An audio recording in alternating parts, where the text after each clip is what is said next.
Hola, ¿qué tal? Yo soy Garu y esto es Como Nuevo. Este es un espacio pensado para abordar algunas de las preguntas y de los términos o cuestiones, conceptos que las personas se enfrentan cuando están conociendo o quieren conocer más acerca de Dios, ¿sí? Obviamente esto está más ligado a la fe cristiana, pero trato de abordar todas aquellas cuestiones pues, que cualquier persona podría preguntarse, ¿no? Si tú tienes alguna pregunta, anécdota, cosa que te gustaría poner en la mesa para poder ser discutida, mándalo por las redes sociales para poder escucharte y saber qué piensas o qué cosas te inquietan. Quiero aclarar que todo esto que hablo o menciono viene de mi experiencia propia y de lo que yo he aprendido a lo largo del tiempo.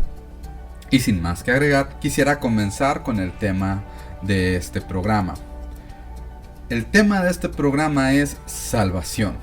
¿Por qué escoger salvación como el primer tema? Pues bueno, primeramente yo creo que es importante entenderlo. Sí, ya que al menos en las congregaciones cristianas, sobre todo al final y cuando concluye una reunión o va a concluir una reunión, ya sea el pastor o algún líder invita a las personas que vienen por primera vez a que hagan una oración donde acepten a Jesucristo como su Señor y Salvador, en donde reconocen que Él es el Hijo de Dios y que a través de su sacrificio los pecados de las personas son perdonados. En general, y siguiendo lo que algunos pastores y teólogos afirman, realmente la principal función de una iglesia es esto, es llevar a las personas a la salvación, ¿no?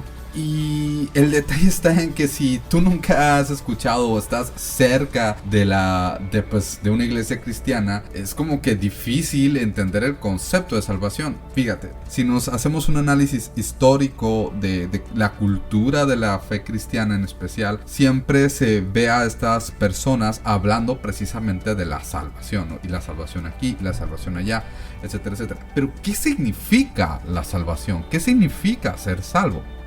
Muchas veces lo vamos a poder encontrar en la Biblia o muchas personas los explican de esta forma y es una forma muy acertada de explicarlo, ¿no? La idea es la siguiente, o sea, antes de conocer a Jesús o antes de conocer a Dios o antes de tener un encuentro con Él, tu vida está plagada de malas decisiones. Estas malas decisiones se pueden traducir como pecados, ¿no? Que la verdad pecado es una palabra muy fuerte que creo que se ha utilizado muy malamente de una forma peyorativa y ofensiva. Pero el punto es ese, has tomado malas decisiones, te has equivocado y estas malas decisiones en un universo o en el ámbito espiritual, más bien dicho, en el ámbito espiritual tienen consecuencias, ¿sí? Cuando Jesús muere en la cruz por nosotros, estas consecuencias se lavan, se limpian y entras como una nueva criatura, ¿sí? Entonces esto es muy padre porque realmente todo lo malo que hiciste, sí, todo lo malo que hiciste, bueno o malintencionado o por accidente o por lo que quieras, todas aquellas decisiones que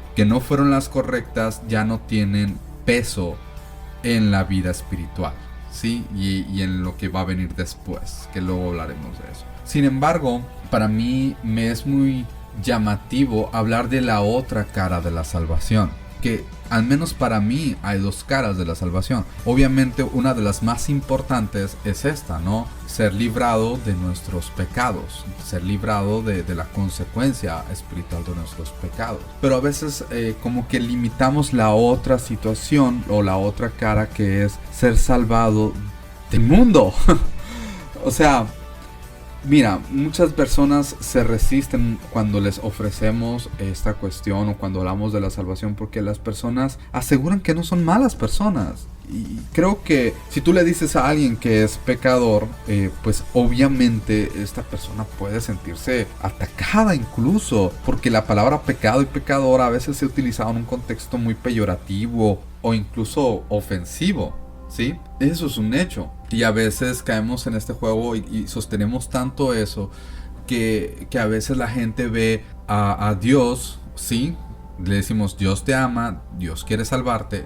¿Y salvarme de qué? Pues del pecado. ¿Y quién dijo que soy pecador? Pues Dios. Entonces las personas te dicen, ok, entonces Dios me quiere salvar de no hacer algo que Él quiere que haga. Entonces así como que a veces ponemos o se ve como si Dios fuese jurado verdugo y al mismo tiempo salvador, ¿no? Las tres cosas, y esto genera mucho conflicto, ¿sí? Y yo creo que tenemos que abrir un poco nuestra mente y nuestro corazón por lo siguiente que te voy a decir.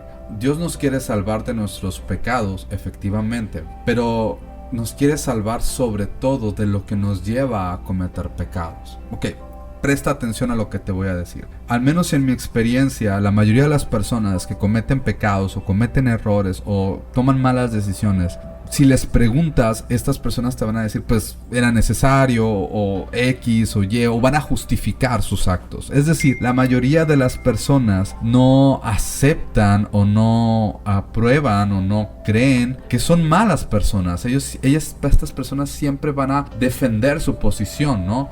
Y es cierto, pues, porque todos cometemos errores tomando decisiones basándose en lo que nosotros creemos que es bueno para nosotros en ese momento.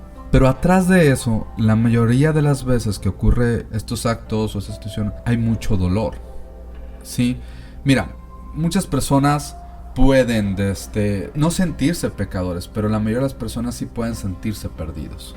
¿A qué me refiero con esto? Que en algún momento dado de nuestra vida nos hemos sentido abandonados, tristes, afligidos, etcétera, etcétera, ¿no? Llenos en un mar turbulento de malas emociones y malas sensaciones y malos pensamientos. Y estas emociones son las que para mí, en lo personal, son las que propician que tomemos más malas decisiones. Entonces, cuando alguien te dice, hey, hay salvación para ti, no solamente es la salvación de la consecuencia de nuestros pecados, pero también la salvación del origen de nuestros pecados. ¿Qué quiere decir con esto? Que cuando conocemos a Dios y tenemos un encuentro profundo con Él y vemos todo lo que Él hizo por nosotros, entonces nos podemos llegar a sentir amados, profundamente amados y comprendidos y ayudados, y todo eso nos va a ayudar a tener una nueva identidad, ¿sí? Y esta nueva identidad o esta nueva emoción nos va a ayudar a enfrentar todos esos sentimientos de los que está plagado el mundo. Estos sentimientos de miedo, de frustración, de ira, de abandono, todas estas cuestiones. Entonces, quiero que pienses por un instante lo siguiente, porque sí, nos hemos salvado y nos van a salvar y todo lo que tú quieras cuando lo ofrecemos de la consecuencia de nuestros pecados, pero también la salvación es estar en este mar y que se nos tire un salvavidas, para dejar de estar pataleando y teniendo un montón de dificultades, un montón de problemas y un montón de situaciones. Mira, yo estoy muy seguro que tú, si me estás escuchando y que llevas poco tiempo conociendo de Dios, estoy muy seguro que no te sientes muy cómodo con la idea de que alguien te diga que fuiste un pecador o ese tipo de cosas. Pero te puedo asegurar que si yo te digo que te entiendo que muchas veces has estado perdido, dolido, confundido, ahora tienes una nueva oportunidad de tener una relación con alguien que no te va a fallar, con alguien que va a estar ahí siempre que lo necesites. Y esto es genial, esto es maravilloso. ¿Por qué? ¿Y cómo puedo asegurarnos? Todo se concentra en la cruz. Mira, brevario histórico-cultural rápido. Antes de que viniera Jesús, Dios se manifestaba en un templo, ¿no? Palabras más, palabras en un templo. Y el templo estaba dividido en dos partes, que era el lugar santísimo y el lugar santo. El lugar santo es donde la mayoría de las personas podía ir a presentar ofrendas y adoraciones, demás y demás. Pero el lugar santísimo era un lugar que estaba muchísimo más atrás y que era un lugar prohibido porque se decía que ahí se manifestaba a Dios. Y Dios, siendo tan poderoso y tan puro, al acercarte de Él cuando Él estaba ahí en el lugar santísimo, pues te consumía como si te acercaras al sol. Entonces el lugar santísimo estaba separado por una cortina. Entonces solamente en ciertos momentos, en ciertas situaciones especiales, uno de los sacerdotes podía entrar al lugar santísimo, ¿va? Entonces cuando Jesús muere en la cruz, lo primero que pasa es que el velo, o sea la cortina que separaba al lugar santísimo, el lugar santo, se rompe. ¿Y qué significa esto? Pues básicamente que la presencia de Dios ya no se iba a limitar a ese lugar en específico, sino que iba a abrirse por todas partes. Lo que significa que a partir de ahora y en el momento en el que tú reconoces que Jesús hizo eso en la cruz por ti y por mí para toda la eternidad, tú puedes tener un acceso tan rápido y tan fácil a la presencia de Dios. Y cuando te sientas abatido, afligido, dolido, Dios te va a salvar de esos sentimientos. Salvación te va a salvar de esos sentimientos, cuando tú te acerques a Él, cuando tú decidas orar con Él o estar cerca de Él. Y mira, mucha gente puede discutir esto, pero sin lugar a dudas, lo más valioso que puedas tener es una relación cercana con Dios que se manifiesta en la oración que hagas.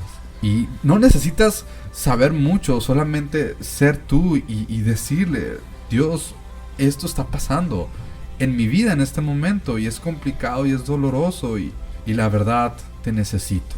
Y ahí es cuando estás en el mar de tribulación y dolor, te aferras al salvavidas que te va a volver a traer a un lugar firme y te va a recordar: mira, yo sé que estás pasando por un mal momento. Te voy a pedir que confíes. Te voy a pedir que tengas fe, que tengas paciencia, porque recuerda, Dios te ama tanto que sin importar lo que hayas hecho, Él entregó todo en la cruz por ti. Y si alguien te ama de esa manera tan increíble, tan profunda, y esa misma persona te está cuidando, y esa misma persona es el Señor de todo, entonces vas a comenzar a sentir un confort que en otros momentos quizás no hubieras podido sentir. Sí, porque esa es salvación también. Sentirte salvado, resguardado. Es cierto, y no quiero demeritar la otra, que obviamente es que eres libre de las consecuencias de tu pecado, ¿sí? Y que ahora vas a poder estar en presencia de Dios cuando llegue el momento. Pero más allá de eso, quiero rescatar esta otra cuestión, sobre todo si tú me estás escuchando por primera vez. Esto no se trata de que eras un pecador y que ahora eres salvado. Esto se trata de que eres una persona que ha comenzado un camino de restauración y ahora eres protegido, cuidado y, como decimos, comprado por precio de sangre, y eres valioso y eres importante y eres, pues no sé, eres todo, ¿sí? Y ten fe y confía y permítete sentir eso, permítete sentir el abrazo de Dios en tu vida y en tu corazón. Pues bueno, yo soy Garu, espero que esto te haya servido de alguna manera y que sea de bendición a tu vida. Si tienes alguna pregunta o algo que quieras compartirlo a través de las redes sociales, búscanos en Facebook, búscanos en Instagram. Es un placer que me hayas escuchado. Ten una muy bendecida semana. Nos vemos en el próximo programa.